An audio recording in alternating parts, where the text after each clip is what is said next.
Muy buen día para todos. Vamos a dar inicio a nuestra clase eh, tratando el tema, la continuación del tema de la encarnación de Cristo, pero en el marco del gran conflicto. Vamos a ver la importancia de entenderlo de esta manera. Vamos a revisar un poquito la clase anterior, pero antes de comenzar con eso, vamos a orar a nuestro Padre Celestial. Oremos. Nuestro amante Padre Celestial, te damos gracias por todas tus bendiciones, Señor. Gracias por tu gran misericordia, por todas las provisiones de tu gracia, Señor, para nuestras vidas. Y queremos rogarte en forma muy especial que tú puedas manifestarte a nosotros en la comprensión de estos grandes temas, Señor, que dejaste para nuestra edificación. Rogamos que tú puedas darnos tu Santo Espíritu, que puedas despejar cada mente, Señor, de cualquier cosa que distraiga y que todo lo que aquí digamos pueda honrarte y glorificarte a ti. Tú lo mereces, Señor, nosotros no somos nada, pedimos por eso la dirección tuya en el nombre de Jesús. Amén, Señor. Muy bien, vamos a ir entonces a nuestro tema de hoy. Vamos entonces al repaso de lo que fue nuestra última clase, ¿ya? Dice acá, por los puntos tratados en la clase anterior, Cristo no nació hijo de ira como nosotros.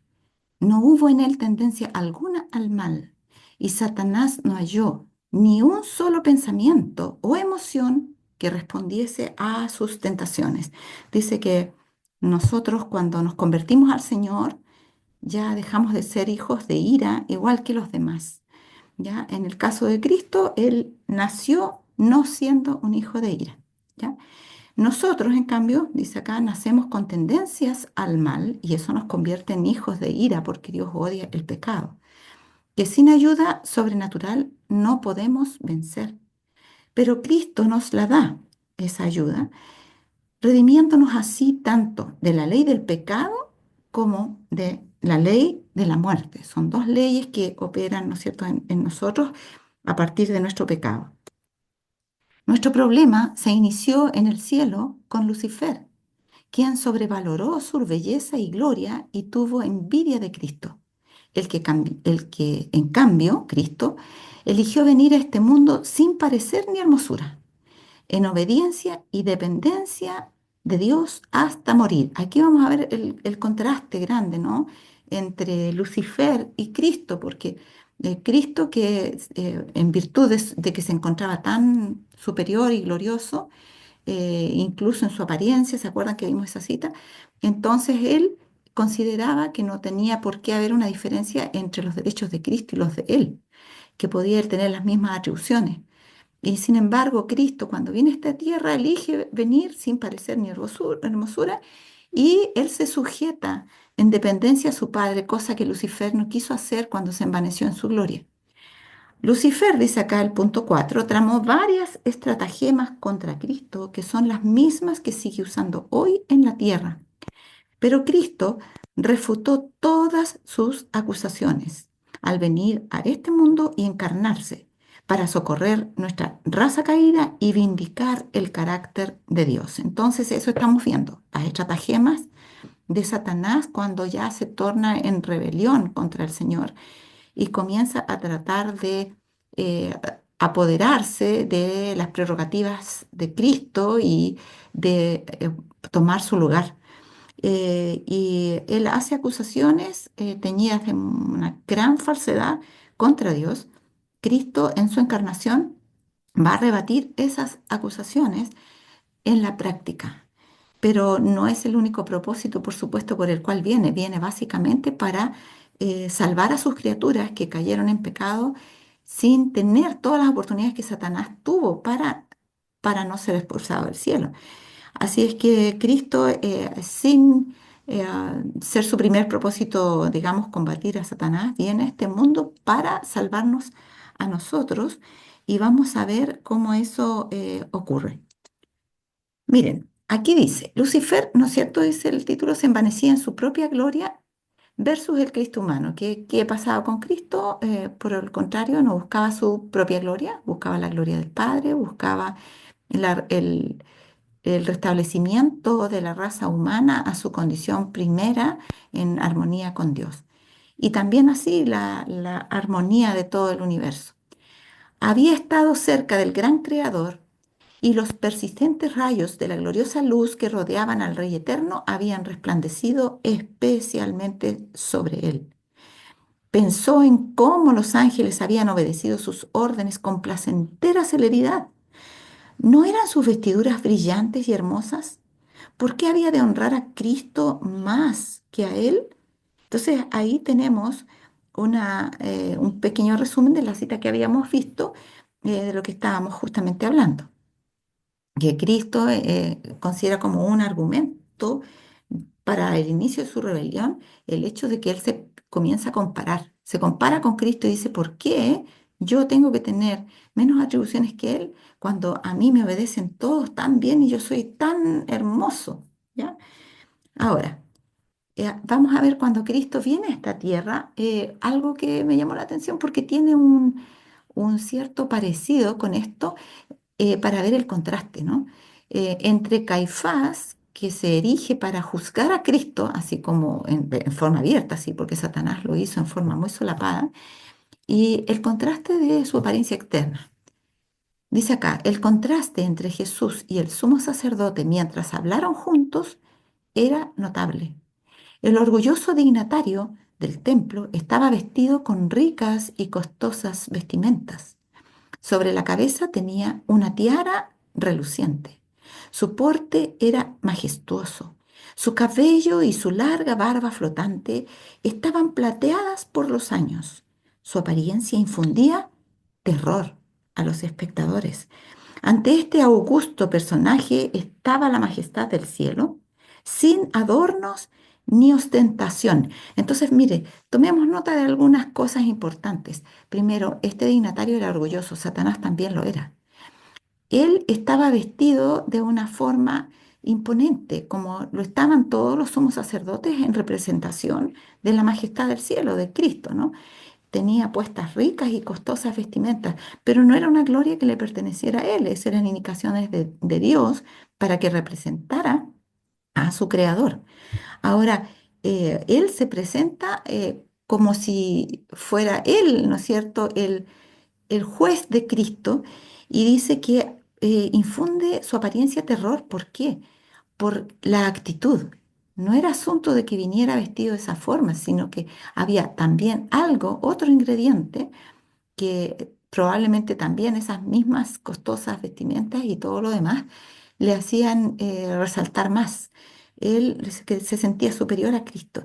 Y dice que ante él, ¿no es cierto?, resalta el contraste con Cristo, que está delante de él para ser juzgado, y él, al contrario de Caifás, que viene vestido con ricas y costosas vestimentas, viene sin adornos ni ostentación.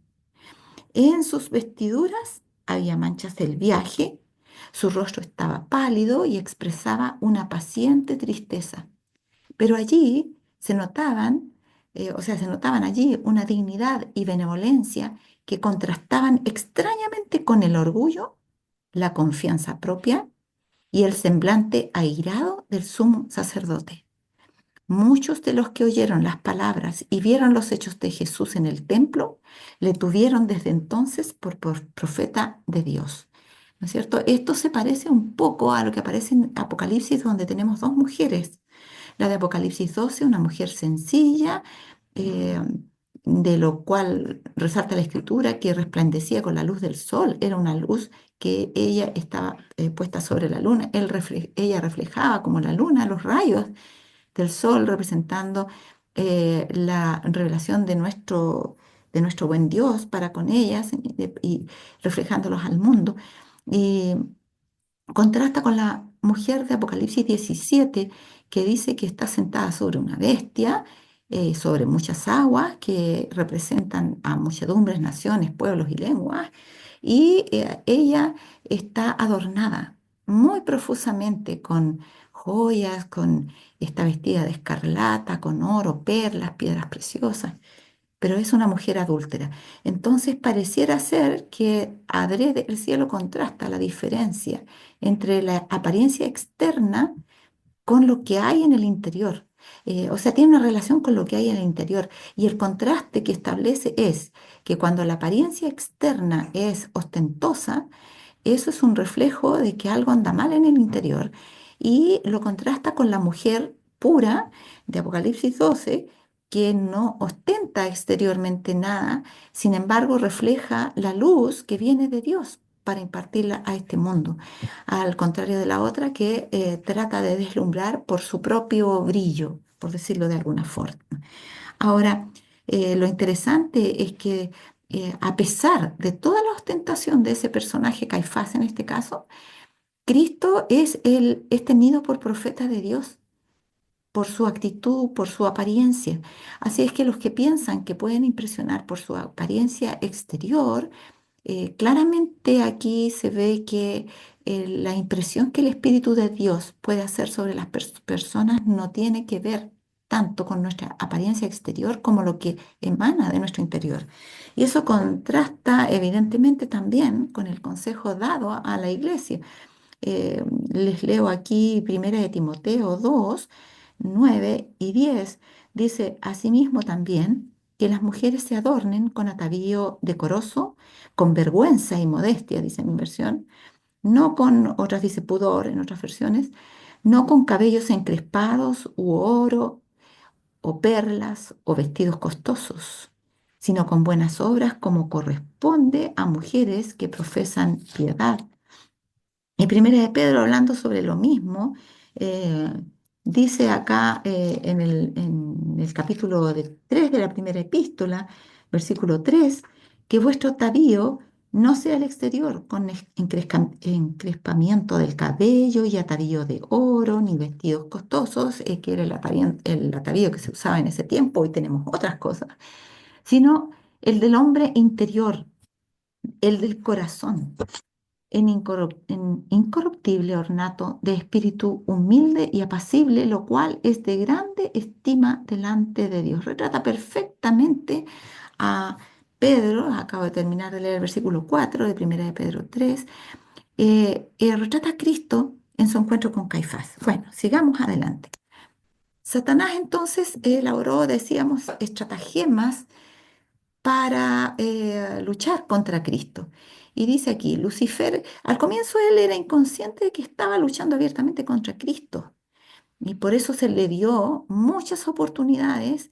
El cielo mismo, ¿no es cierto? Tuvo mucha paciencia. El Señor, sobre todo, lo llamó para hablar con él más de una vez, para hacerlo razonar. Sin embargo, ¿qué comenzó a hacer Lucifer?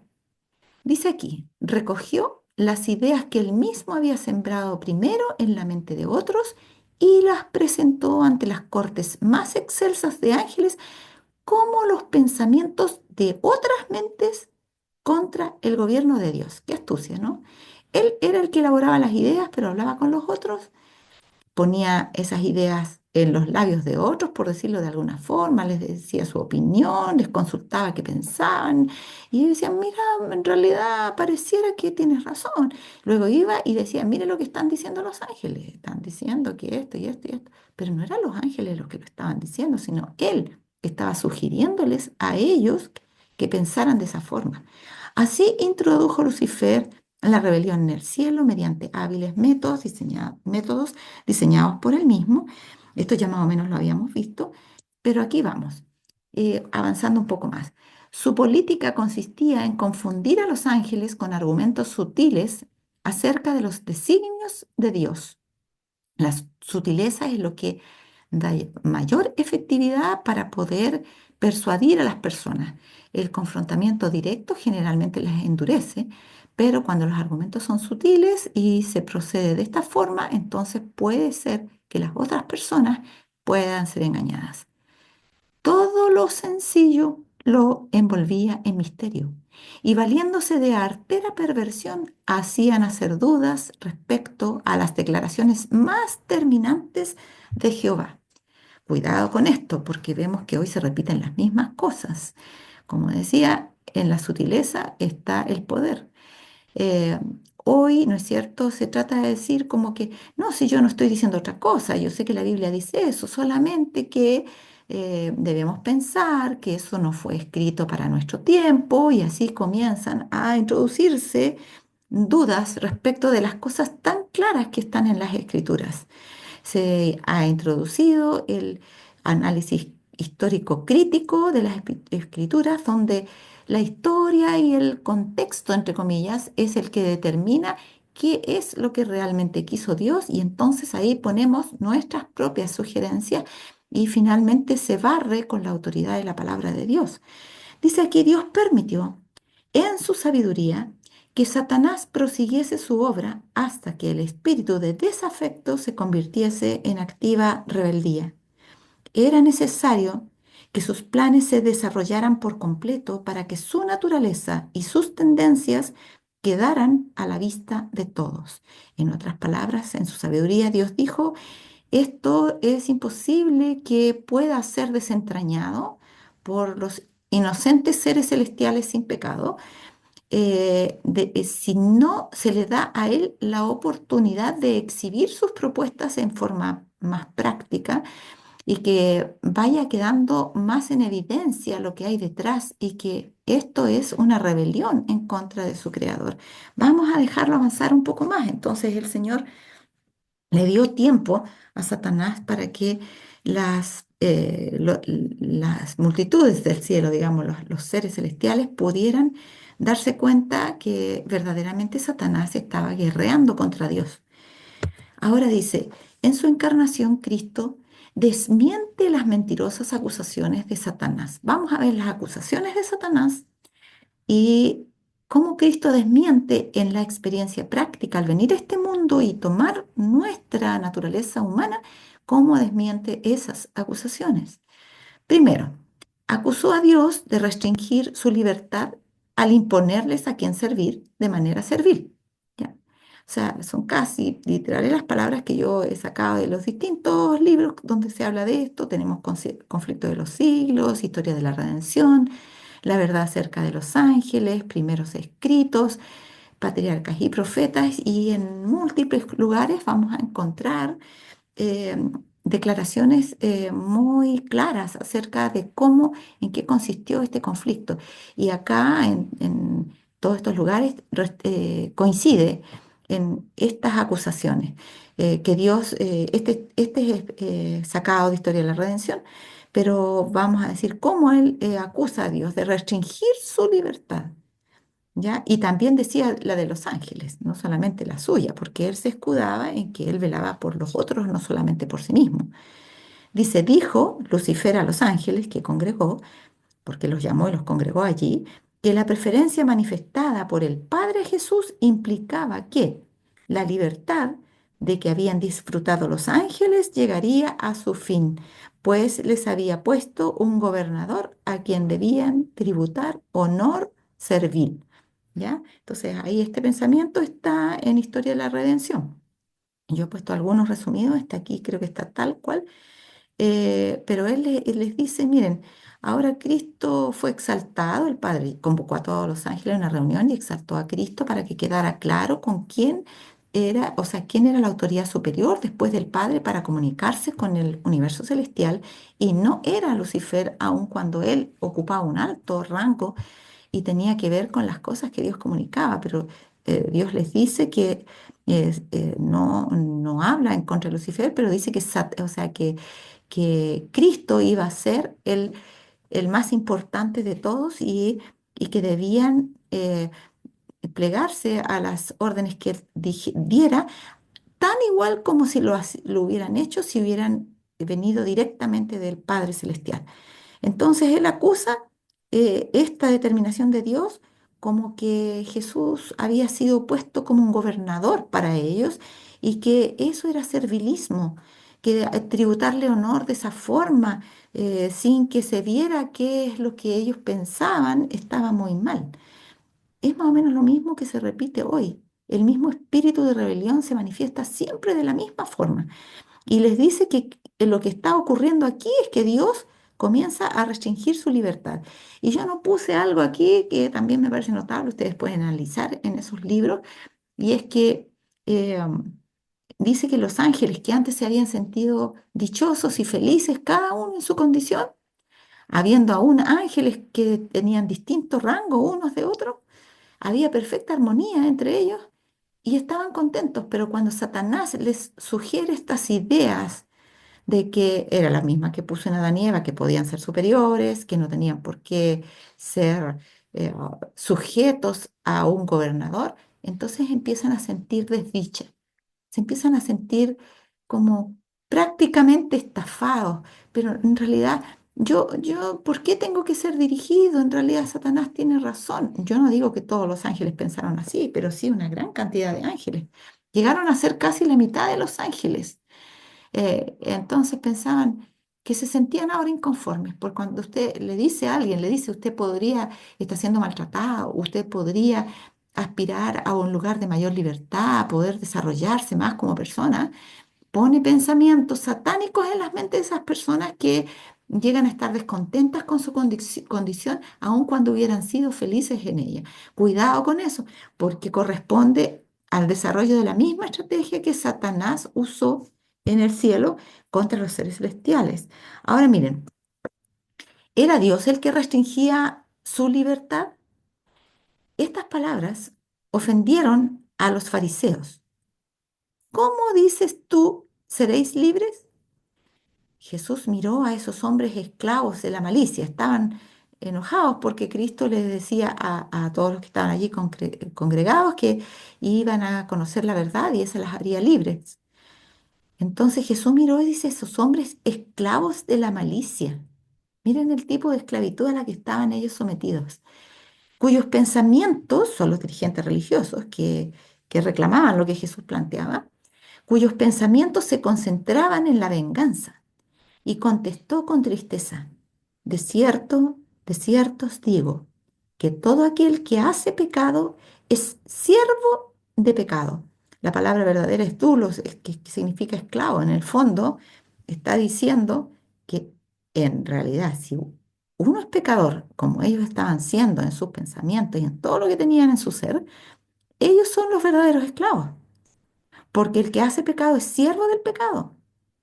Y el pecado nos arrastra con una fuerza que a veces es casi irresistible y lo cierto es que por lo que hemos visto, sin una ayuda exterior divina, no podríamos escapar de él. Ellos estaban, dice, en la peor clase de servidumbre, regidos por el espíritu del maligno.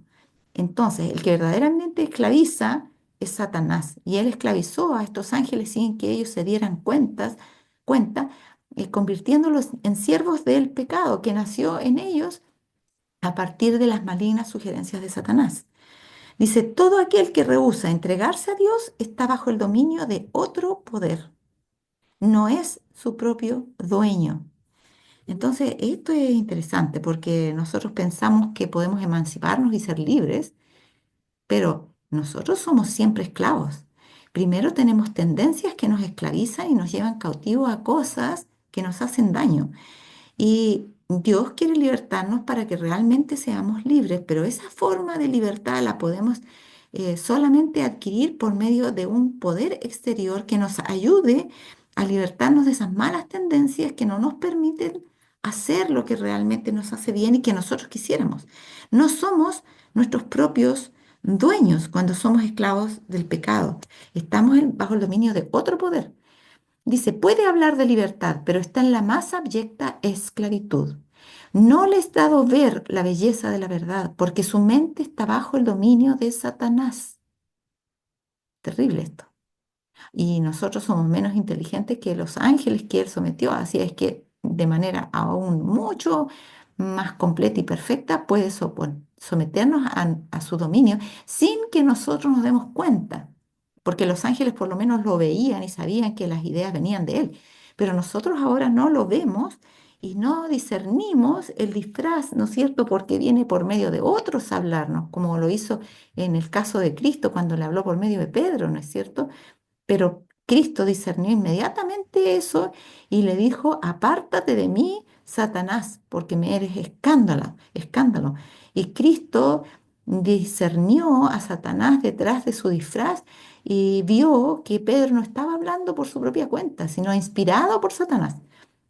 Y de eso tenemos que tener cuidado, porque nosotros siempre estamos bajo el dominio de otro poder, si es que no estamos bajo el dominio del poder del Espíritu Santo. Así es que aquí dice, no les dado entonces al que está bajo el dominio de otro poder, no les dado ver la belleza de la verdad, porque su mente está bajo el dominio de Satanás. Mientras se lisonjea de estar siguiendo los dictados de su propio juicio, obedece la voluntad del príncipe de las tinieblas. Cristo vino a romper las cadenas de la esclavitud del pecado para el alma. ¿Ya? Ahora dice, así que si el Hijo os libertare, seréis verdaderamente libres. Porque la ley del Espíritu de vida en Cristo Jesús, se nos dice, me ha librado de la ley del pecado y de la muerte. Entonces, Cristo nos libra del pecado, nos da un poder que trasciende a nuestras tendencias subyugadoras hacia el mal, para que nosotros gocemos de la libertad que se encuentra en Él. Me ha librado, dice, de la ley del pecado y de la muerte. En la obra de la redención no hay compulsión, no se emplea ninguna fuerza exterior. Bajo la influencia del Espíritu de Dios, el hombre está libre para elegir, cosa que Satanás les decía, nos pusieron un gobernador servil y ahora no vamos a poder elegir por nosotros mismos. Dios nunca les dijo que no pudieran elegir, pero las órdenes que venían explícitas y directas de parte de Dios debían ser obedecidas porque eran para el bien y el orden del universo. Las restricciones que habían sido puestas eran solamente las restricciones que tenían que ver con las leyes del gobierno de Dios. Ahora nosotros, dice acá, dice, no se emplea ninguna fuerza exterior para someternos. Dice, bajo la influencia del Espíritu de Dios, el hombre está libre para elegir a quién ha de servir. Dios nos muestra la verdad y nosotros tomamos la decisión. En el cambio, dice aquí, que se produce cuando el alma se entrega a Cristo, hay la más completa sensación de libertad.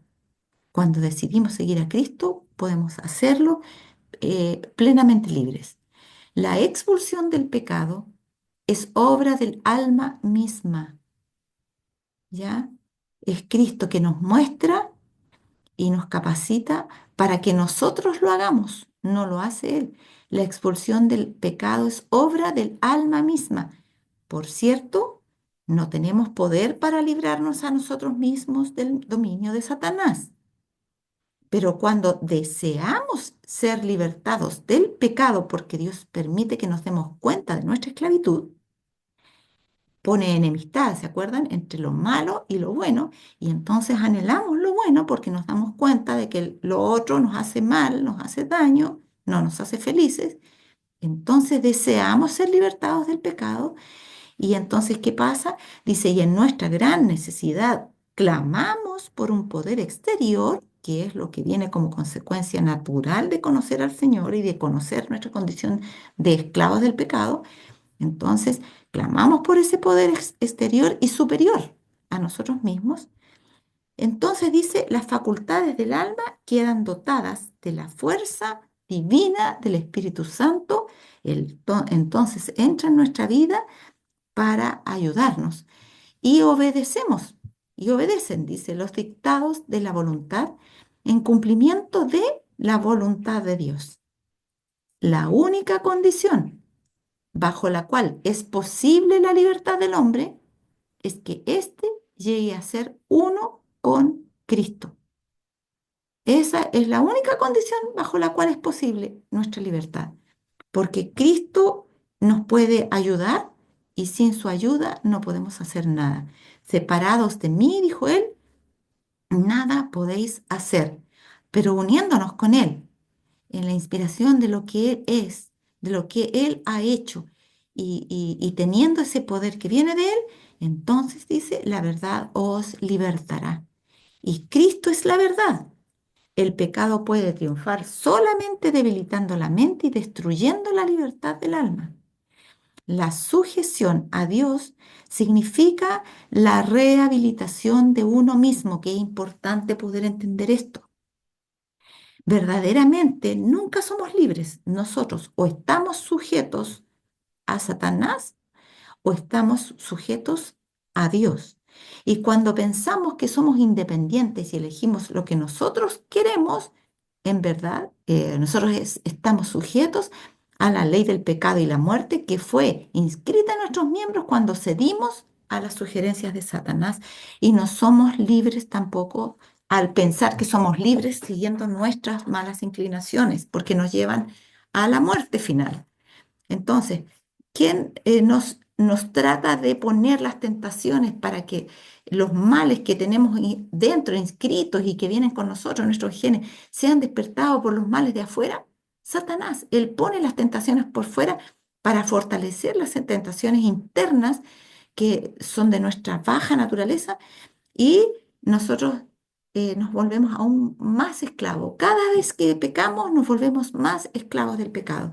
Y la sujeción a Dios significa la rehabilitación de nosotros mismos, porque Dios nos rehabilita dándonos poder para vencer eso y dándonos la libertad desde un comienzo para elegir. Nos aclara las cosas, pone en nuestra mente la verdad, nos dice, mira, esto es la situación tuya, pero hay un remedio. Es como ir al médico. Nos dice, no es que nosotros nos vamos a enojar porque el médico me diagnosticó diabetes. Ya, usted me dijo que tengo diabetes, no quiero saber nada más con usted. No, nosotros vamos a saber por qué tenemos esos síntomas, qué pasa. Él nos somete a exámenes. Luego dice, bueno, tengo que darle el de veredicto. Mira, desafortunadamente tú tienes diabetes y no podemos montar en cólera porque nos dijo que teníamos diabetes. No, yo sabe qué voy a hacer lo que quiero, voy a comer lo que quiera, no me venga usted a dar indicaciones. Como un tremendo pastel cuando llego a la casa y hasta ahí llegué y me muero porque estaba con diabetes. No es esa la voluntad de Dios. Dios quiere libertarnos, darnos la medicina apropiada para que aprendamos a manejar esa diabetes.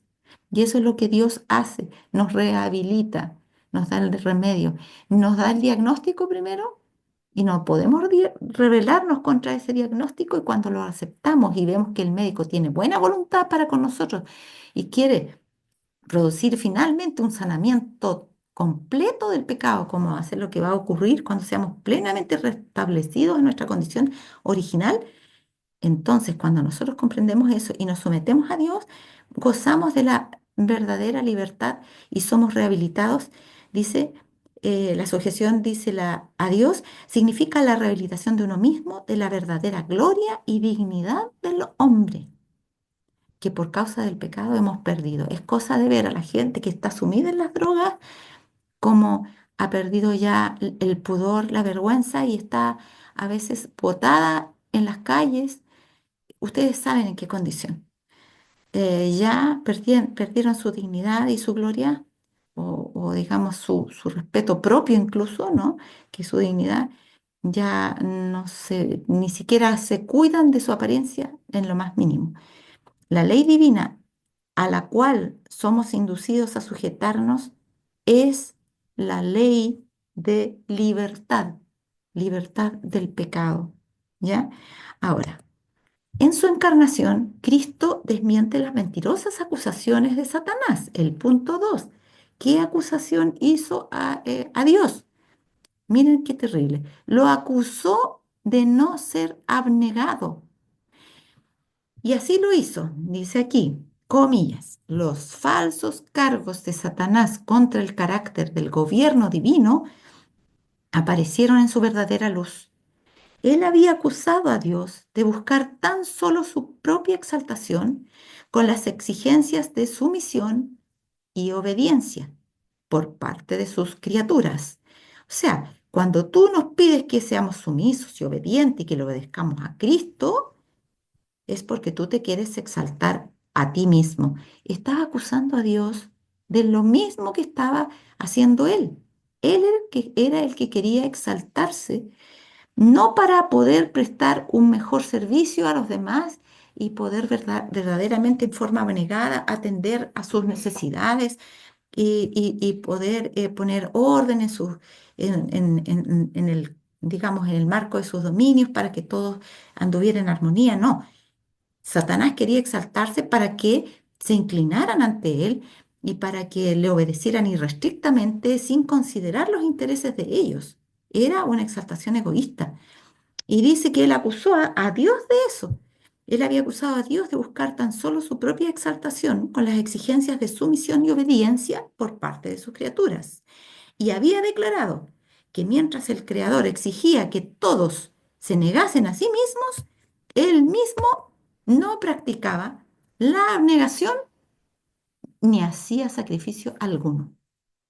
Entonces se vio que para salvar a una raza caída y pecadora, ya estamos hablando ya después de la caída del pecado, el legislador del universo había hecho el mayor sacrificio que el amor pudiera inspirar, pues Dios estaba en Cristo reconciliando el mundo así.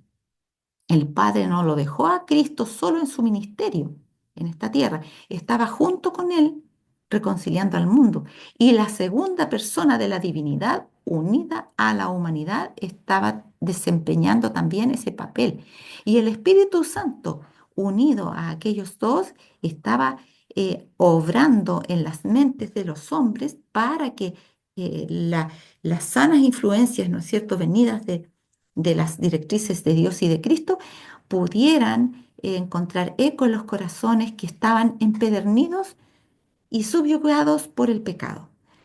Y así se iba a producir la reconciliación entre Dios y el hombre y el restablecimiento de la libertad de su naturaleza que estaba sometida al pecado. Vióse además que mientras Lucifer había abierto la puerta del pecado debido a su sed de honores y supremacía, Cristo, para destruir el pecado, se había humillado y hecho obediente hasta la muerte. Ahí tenemos el contraste, ¿no? Y eso tiene que verse, y vamos a ver diapositivas acerca de eso, ¿ya? Entonces, vemos la propuesta de Satanás, la acusación de Satanás de que Dios no era negado, y Cristo viene a demostrar que sí, Dios y Él mismo lo son, y Satanás buscaba honores y supremacía. Sin embargo, Cristo, para desmentir esa acusación, ¿qué hace? No se pone a discutir con Satanás. Viene aquí, se humilla y es obediente y se coloca bajo la sujeción del Padre hasta el fin. Dios no vive para sí. Miren, veamos. Mientras estaban contendiendo por el puesto más elevado, aquel ante quien toda rodilla ha de doblarse, aquel a quien los ángeles de gloria se honran en servir, se inclinó para lavar los pies de quienes le llamaban Señor. El rito de la comunión, ¿no es cierto? Llamado también el rito de humildad. Cristo les dio la oportunidad de tomar la iniciativa a ellos. ¿Para qué? No porque Él no lo quisiera hacer y no estuviera dispuesto a hacerlo como lo hizo, sino primero esperó para ver qué iban a hacer cuando no había ni un siervo disponible que lavara los pies como era la costumbre, porque ellos venían con los pies sucios y se iban a sentar a comer, y la costumbre era lavarse los pies antes. Había un siervo aparejado para ello, pero Cristo comienza a dejar pasar unos minutos para ver qué iban a hacer ellos en esa situación y enseñarles una lección de humildad en forma práctica, como lo hizo en toda su vida al venir a esta tierra. Él espera y ellos se hacen los indiferentes, como que nadie se daba cuenta, y todos se daban cuenta, de que no había ningún siervo para lavar los pies y que era necesario que alguien lo hiciera. Y entonces Cristo, ¿qué hace? Él se inclina y él lava los pies de ellos, y ellos terminan avergonzados y conscientes de su orgullo, de su pecado, de que Cristo estaba dispuesto a rebajarse para sacarlos de su pecado y su orgullo, y de cuán mezquinos habían sido sus intereses. Lavó, dice, los pies de su traidor. En su vida y sus lecciones, Cristo dio un ejemplo perfecto del ministerio abnegado que tiene su origen en Dios. Dios no vive para sí. Al crear el mundo y al sostener todas las cosas, está sirviendo constantemente a otros. Miren ustedes qué interesante. Eh, Dios dice, no vive, para sí.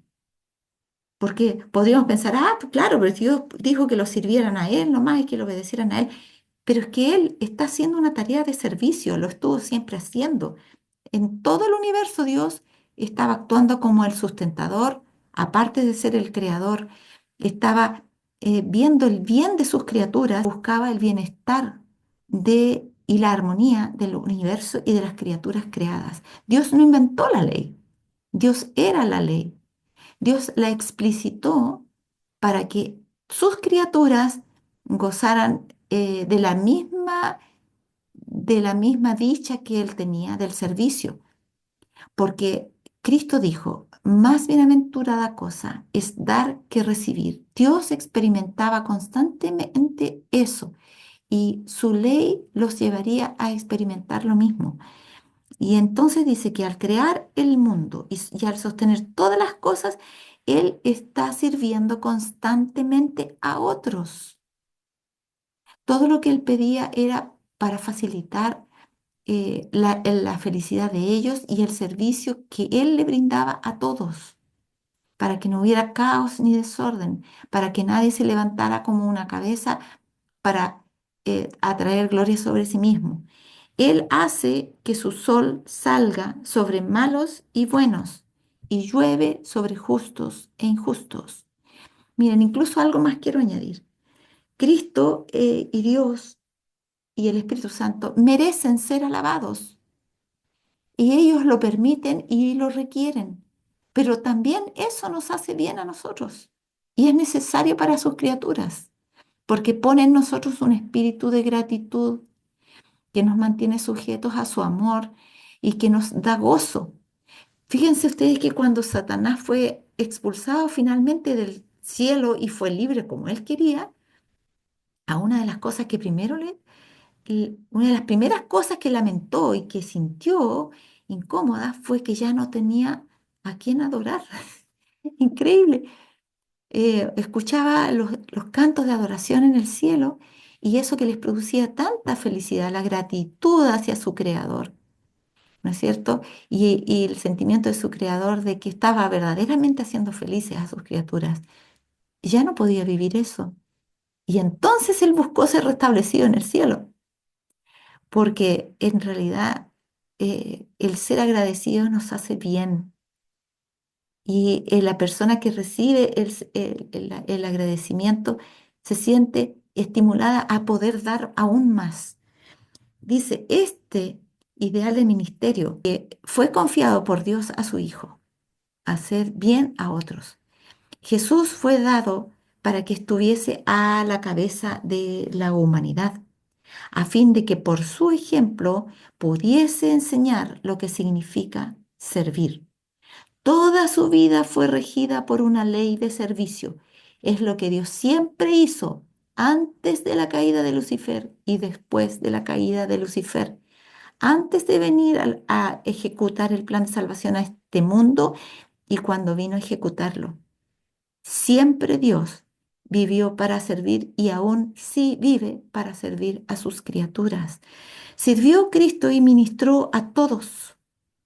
Esa era la ley de su vida. Así vivió la ley de Dios. Porque la ley de Dios es amor a los demás y amor a Dios por sobre todas las cosas. Si amamos a Dios por sobre todas las cosas, ya que Él se dedica a velar por el bienestar de los demás, entonces también por ende vamos a procurar el bienestar de los demás y así vamos a velar por el bienestar de nuestro prójimo y vamos a cumplir lo que está contenido en la segunda tabla de la ley. El amor superior a Dios nos lleva a tener amor a nuestro prójimo.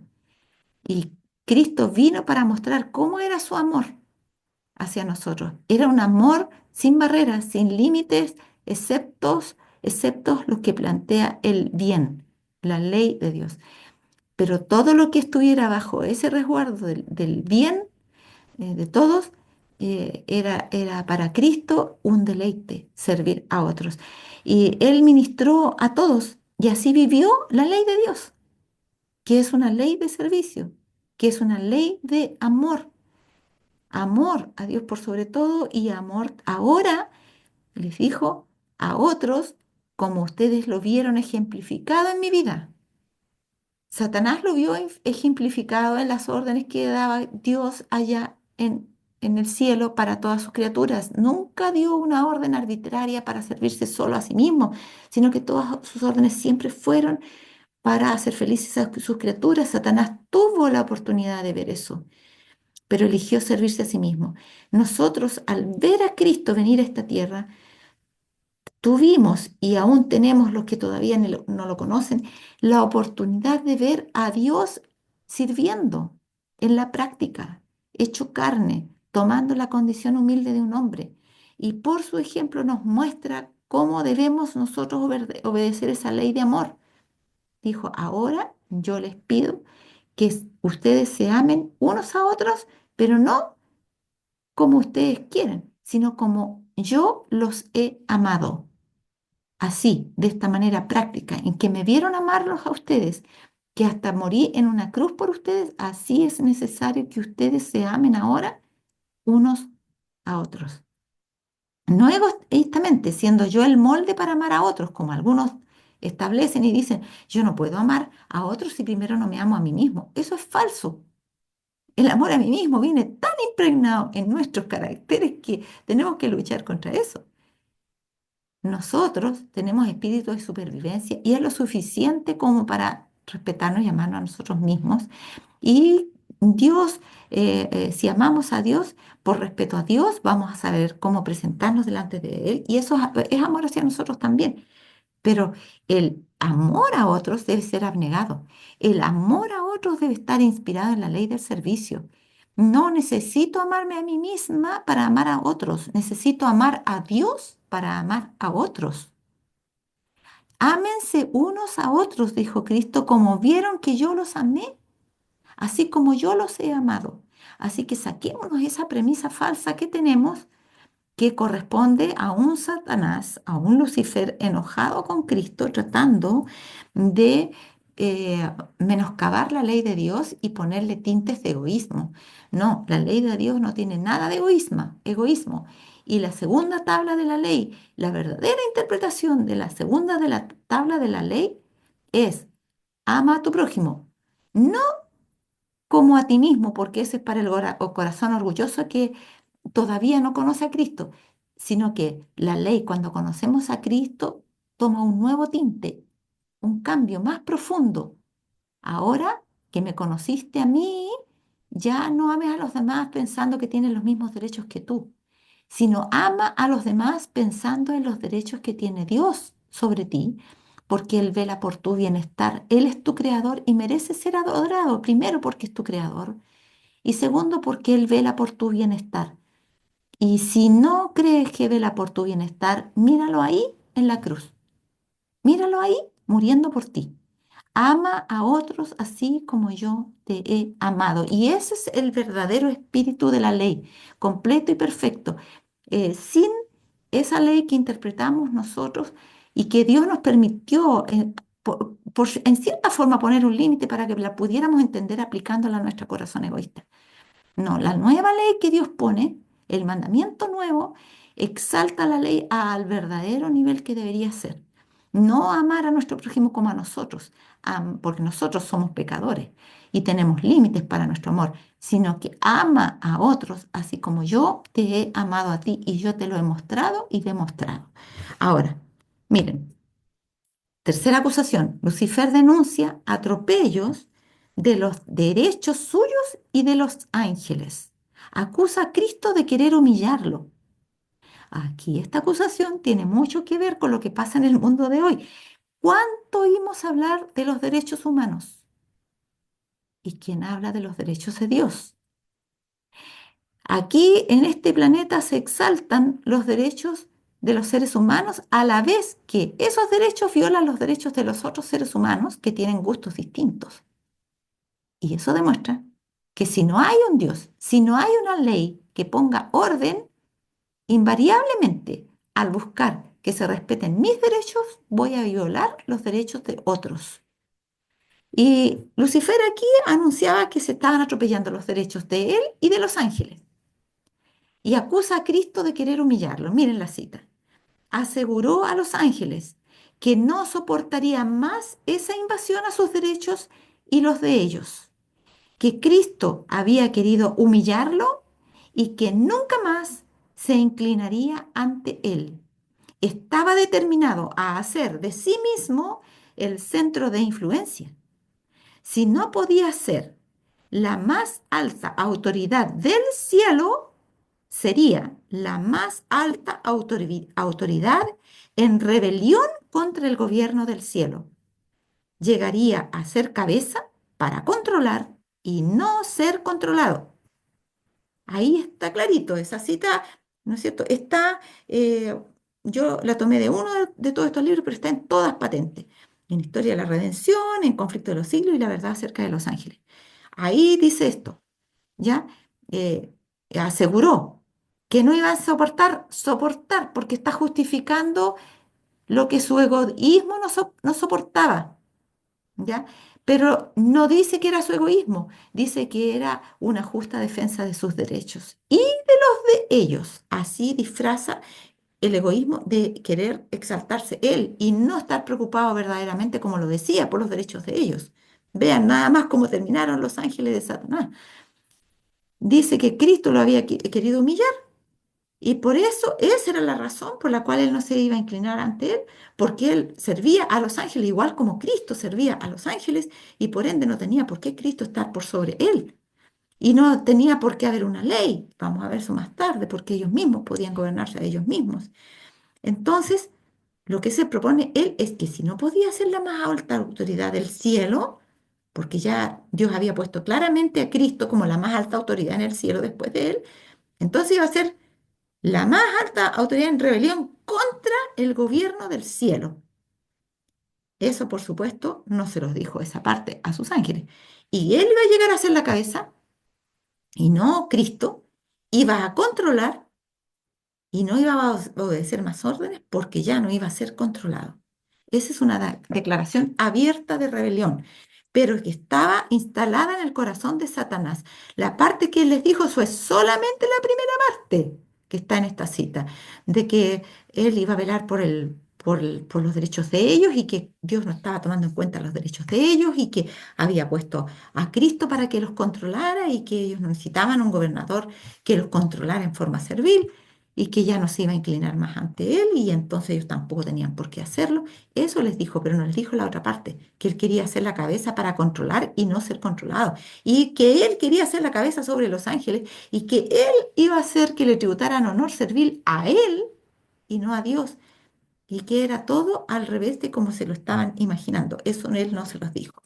Dice acá, derechos, que es lo que Lucifer reclamaba. Lucifer le debía su vida a Cristo. ¿Podía exigir un derecho sobre los derechos del Creador cuando le debía hasta su misma vida al Creador?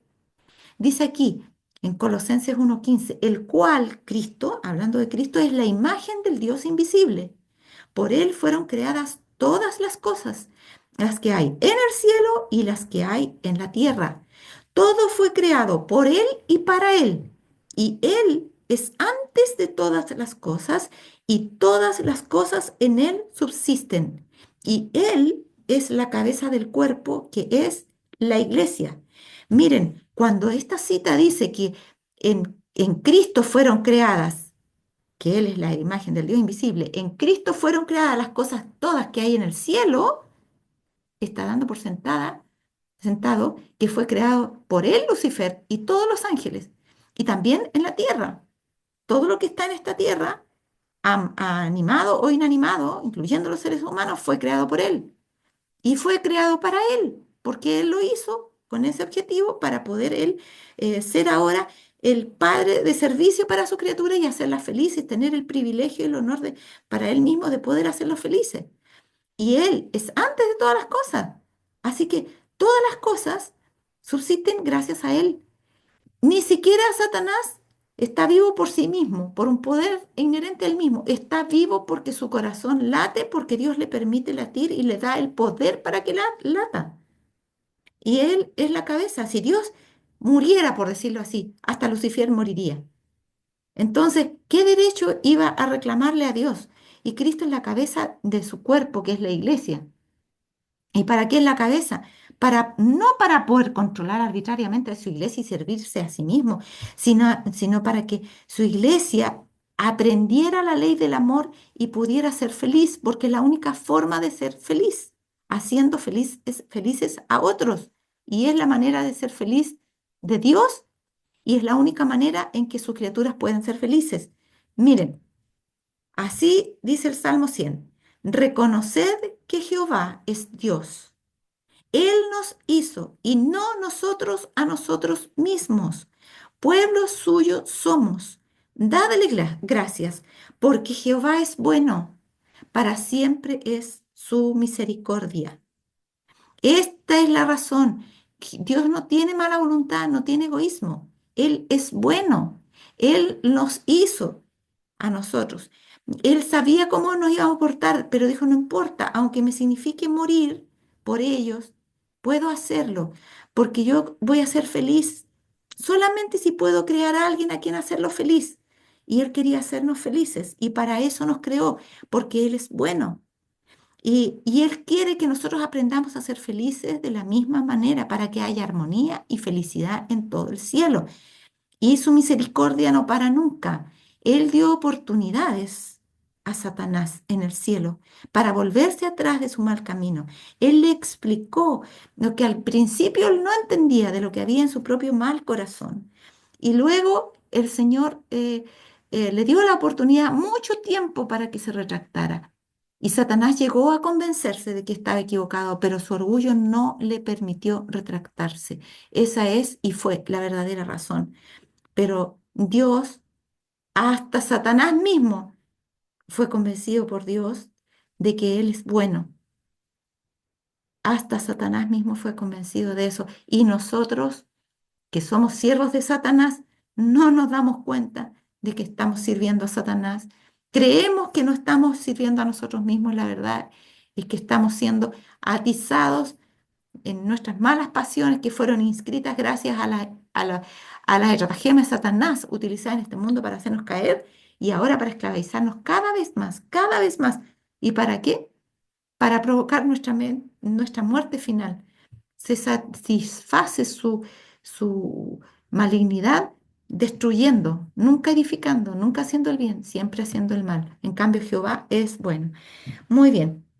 Vamos a dejar hasta ahí nuestra clase de hoy. La próxima vamos a continuar viendo este mismo tema. Vamos a finalmente tener que ver cuál es una de las cosas más graves, las acusaciones más graves de Satanás, que es la que va a poner en conflicto a nuestro planeta en esta crisis final que vamos a tener, la cual se aproxima y que va a ser la que va a definitivamente producir el desenlace de este gran conflicto y acabar con el conflicto en este mundo para que pueda finalmente, el paso necesario último, para que pueda volver la armonía al universo.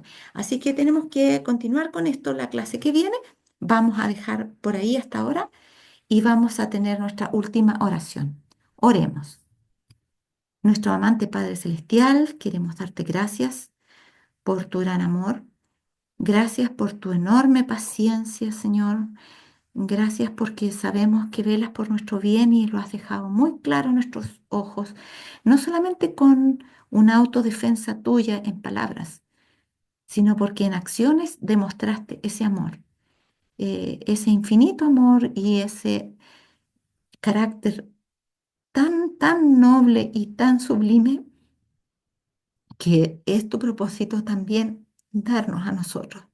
Es algo, Señor, que ni siquiera merecemos. Pero te rogamos que tú puedas hacer tu buena obra en nuestras vidas y nos puedas libertar de nosotros mismos, que somos el peor dueño que podemos tener. Que podamos ser liberados de nosotros y de Satanás, Señor, de nuestra baja naturaleza y puedas volvernos a tu plan original. Que puedas magnificarte en nuestras vidas, Señor, para que puedas ser feliz, porque tú nos hiciste para ser feliz también haciéndonos felices a nosotros. Rogamos tu bendición. Rogamos tu protección en lo que viene de esta semana, Señor, que podamos estar bajo tu dominio y control para que podamos conocerte mejor cada día más. Que nos ayude, Señor, con esta clase para que podamos así también conocerte mejor a ti. Lo pedimos humildemente en el nombre de nuestro amante Salvador Jesús. Amén, Señor. Amén. Dios les bendiga a todos, que tengan una linda semana.